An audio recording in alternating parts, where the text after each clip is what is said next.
everyone and welcome to Literature शिक्षा। My name is Tanisha Jaiswal and आज ये बहुत ही इंपॉर्टेंट वीडियो होने वाला है उन सभी स्टूडेंट्स के लिए जो CUET UG में पार्टिसिपेट करने जा रहे हैं। इस वीडियो में हम डिस्कस करेंगे कि आपको कौन से डॉक्यूमेंट्स कैरी करने हैं, आपको कौन सी चीजें नहीं करनी है और आपको किस तरीके का ड्रेस कोड फॉलो करना है एग्जाम वाले दिन। बिकॉज आपकी एक गलती आपको इस एग्जामिनेशन से बाहर कर सकती है और उससे आपको बहुत सारी दिक्कतों का सामना करना पड़ सकता है। उन सभी चीजों को अवॉइड करने के लिए इस वीडियो को लास्ट तक देखिएगा। एक ही वीडियो में सारी चीजें डिस्कस होंगी, सारी चीजों को डिटेल में बताऊंगी कि किस तरीके से करना है और कैसे करना है। इस बार CUET UG में 2025 में NTA ने काफी स्ट्रिक्ट चेंजेस किए हैं एक दो चीजों को लेके, बट उनका क्या ऑल्टरनेटिव है वो भी आपको मैं इसी वीडियो में बताऊंगी।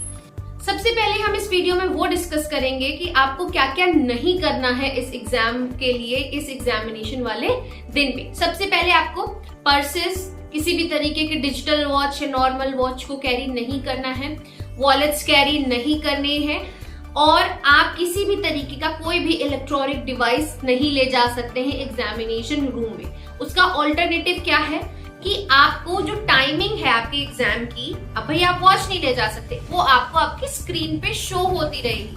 तो आपको उस चीज का ध्यान रखना है कि आपके स्क्रीन पे टाइमर ऑलरेडी है, तो पैनिक नहीं करना है कि वॉच अलाउड नहीं है। अब तक सिर्फ डिजिटल वॉचेस पे बंदी थी, NTA ने करी थी, बट अब की बार नॉर्मल वॉच को भी अलाउ नहीं किया गया है, कोई भी मेटल आइटम को अलाउ नहीं किया गया है। सेकेंड थिंग, आपको किसी भी तरीके का पेंसिल बॉक्स, ज्योमेट्री बॉक्स, ये सब कैरी नहीं करना है, ठीक है, वो आपको नहीं ले जाने देंगे अंदर। एंड अगर आपके पास वो चीज मिलेगा तो आपको चीटिंग के उसमें डील किया जाएगा एंड आपका पार्टिसिपेशन, आपका एप्लीकेशन भी कैंसिल किया जा सकता। आप क्या ले जा सकते हैं रफ वर्क के लिए, वो है एक सिंपल ऐसा पेन, वो भी ब्लू डॉट पेन, ये रेड है, आपको ब्लू ले जाना है जिसमें ऐसे ना दिखे कि रिफिल है, ट्रांसपेरेंट होना चाहिए, ये चीज आपको ध्यान रखनी है। आपको प्लास्टिक बॉडी में भी ट्रांसपेरेंट पेन ही लेकर जाना है, हर तरीके का पेन भी नहीं अलाउड है। रफ वर्क के लिए जैसे कि जनरल एप्टीट्यूड के क्वेश्चंस के लिए, मैथ्स के क्वेश्चंस के लिए, किसी भी तरीके के रफ वर्क के लिए आपको कोई भी पेज कैरी नहीं करना है, वो आपको सेंटर्स में प्रोवाइड करेंगे। तीसरी चीज, आपको इस बार वाटर बॉटल ले जाना अलाउड नहीं है।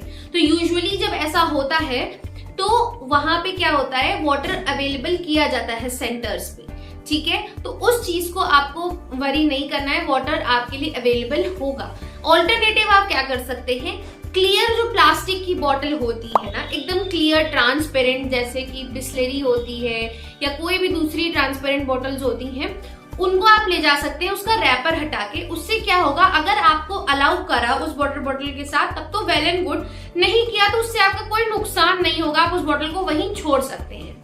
किसी भी तरीके की एक्स्ट्रा ज्वेलरी आपको नहीं कैरी करनी है, हैवी इयररिंग्स गर्ल्स नहीं पहन सकते, चेन्स या बॉयज जो चेन्स और कड़े पहनते ये सब आप नहीं पहन सकते।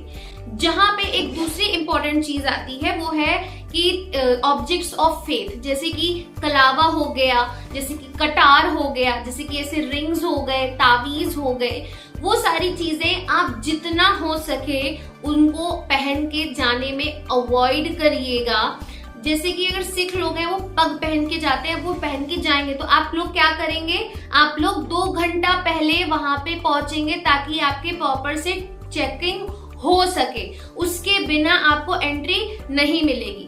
मेरा सजेशन क्या है आप सबके लिए, जो कलावा है या जो ऐसे रिंग्स है या किसी भी तरीके का तावीज है या कटार, अगर आप अवॉइड कर सकते हैं तो आप प्लीज उनको घर पे ही रख के जाएं। बिकॉज एक जो इम्पोर्टेंट पॉइंट अब की बार के ब्रोशर में ये भी है कि there will be no arrangements for the students to keep all these items. आपको ये आइटम्स रखने के लिए जगह नहीं दी जाएगी सेंटर्स में, ऐसा है। तो मतलब कि कुछ सेंटर्स में आपको बैग रखने की सुविधा मिल सकती है और कुछ सेंटर्स ऐसे होंगे जहां पे ये सुविधा नहीं मिलेगी। तो बेटर है कि आपका कोई भी सामान जैसे मोबाइल या कोई भी इंपॉर्टेंट चीज होने से बेटर है कि आप उसको घर पे छोड़ के जाएं।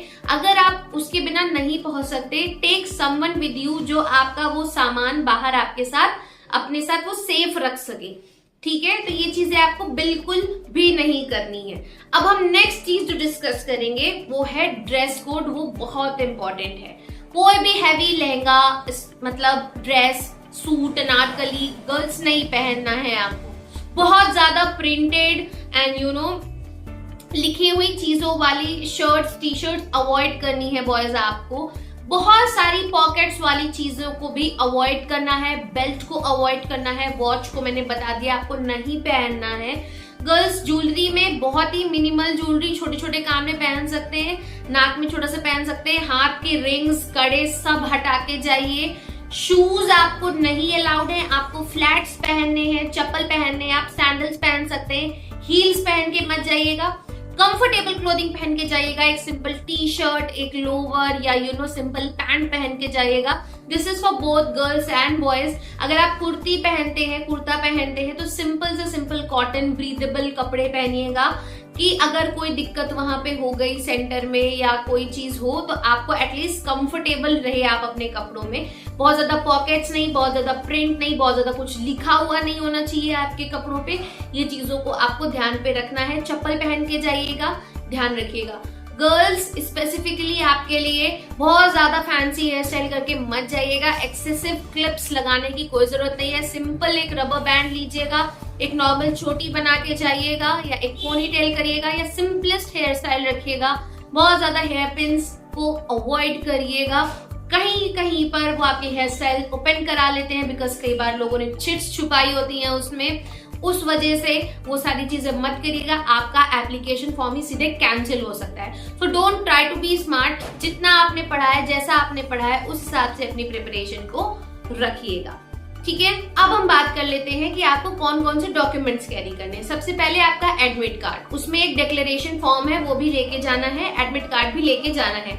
एडमिट कार्ड पे एक फोटोग्राफ आप पेस्ट करके जाएंगे और साथ ही में एक फोटोग्राफ आप अपने साथ लेकर जाएंगे।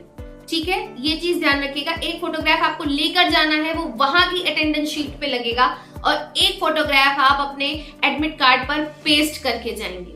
ओके, सेकेंड चीज, एक आइडेंटिटी प्रूफ आप रख लीजिए। इस बार मेंशन नहीं किया गया है आइडेंटिटी प्रूफ को ले जाने के लिए, बट यूजुअली लगता है तो एक आइडेंटिटी प्रूफ आप अपने रख लीजिए अपने साथ। आधार रख लीजिए या कुछ भी ऐसा आप अपने साथ रख के लेकर जा सकते हैं। एक सिंपल पेन, मैंने बताया किस तरीके का पेन इस्तेमाल करना है, किस तरीके का पेन आप ले जा सकते हैं, वो आप ले जा सकते हैं। एंड थर्ड, एक वाटर बॉटल, जैसे मैंने बताया ट्रांसपेरेंट वाला अलाउड नहीं है इस बार, बट वो आप लेकर जा सकते हो। सिंपल ट्रांसपेरेंट वाटर बॉटल लेकर जाइएगा। ब्लू, ग्रीन, येलो ये सब कलर की वाटर बॉटल्स मत लेके जाइएगा। जैसे मैंने बताया ट्रांसपेरेंट होना चाहिए, आर पार दिखना चाहिए, वही वाटर बॉटल्स लेके जाइएगा। अब मैं कुछ ऐसी इंपॉर्टेंट चीजें बताने जा रही हूँ जो आपको वहां जाके अपनी सीट पे बैठ के चेक करना ही करना है। दो बहुत इंपॉर्टेंट चीजें हैं जो बच्चे इग्नोर कर देते हैं कई बार और उससे उनका एग्जाम खराब हो जाता है। पहली चीज, क्योंकि ये सीबीटी मोड है, आपका कंप्यूटर पे टेस्ट होगा। सबसे पहले जब भी आपको सीट मिलेगी वेरिफिकेशन के बाद आप चेक करेंगे कि आपकी सीट पे आपका ही फोटोग्राफ, आपका ही नाम और आपका ही सब्जेक्ट होना चाहिए। वहां पे नाम होगा या रोल नंबर होगा, कुछ एक चीज होगा। आपको चेक कर लेना है कि वो जो भी सीट पे आप बैठे हैं वो आपकी ही अलॉटेड सीट है या नहीं।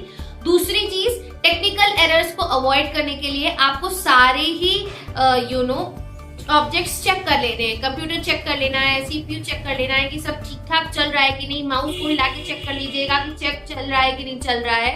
कीबोर्ड उस समय तक नहीं चलता है यूजुअली, वो बाद में जब आप कुछ एंटर करने को बोलेंगे तब वो चलेगा, क्योंकि उस समय तक आपके लिए एक स्क्रीन ओपन कर दी जाएगी जहां पे कीबोर्ड का कोई काम नहीं होगा।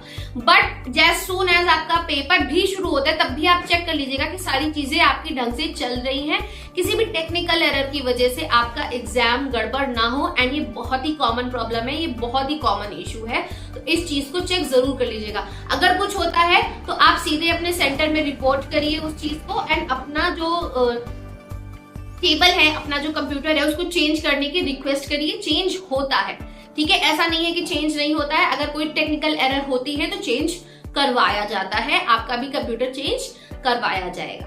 तो इन सारी चीजों को आपको बहुत अच्छे से ध्यान रखना है। सेंटर पे एटलीस्ट 1 आवर पहले पहुंच जाइएगा।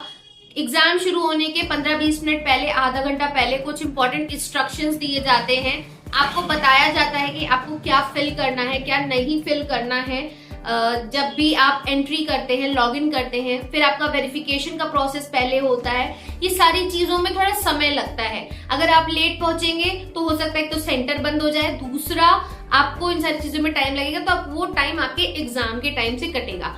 तो 1 घंटा पहले नॉर्मल अगर आपकी चीजें हैं उसमें पहुंच जाइए, 2 घंटा पहले पहुंच जाइए। अगर आपके पास कोई भी, जैसे मैंने बोला ना, ऑब्जेक्ट ऑफ फेथ हो, कलावा है, वैसे तो मैं बोलूंगी कलावा हटा के जाइएगा, लेकिन कोई चीज जैसे पग है आप नहीं हटा सकते। अगर आप कोई भी ऐसी चीज है जो आप बिल्कुल किसी कीमत पे नहीं हटा सकते, आप कॉम्प्रोमाइज नहीं कर सकते उसके साथ, आपका ये बिलीफ है कि या तो ये मैं रखूंगी या तो मैं पेपर दूंगी, तभी 2 घंटा पहले जाइएगा। वरना अगर इतनी रिजिडिटी नहीं है आप में कि कोई बात नहीं मैं इसको घर पे छोड़ के जा सकता हूँ या जा सकती हूँ, तब उसको घर पे छोड़ के आराम से जा सकते हैं, कोई दिक्कत नहीं है। ठीक है, तो ये सारी चीजें आपको ध्यान रखनी है। आपकी और कोई भी क्वेरी आप कमेंट में बोल दीजिए, मैं उसका रिप्लाई आपको जरूर कर दूंगी। So that's all about this video everyone. Thank you. Take care. Bye bye.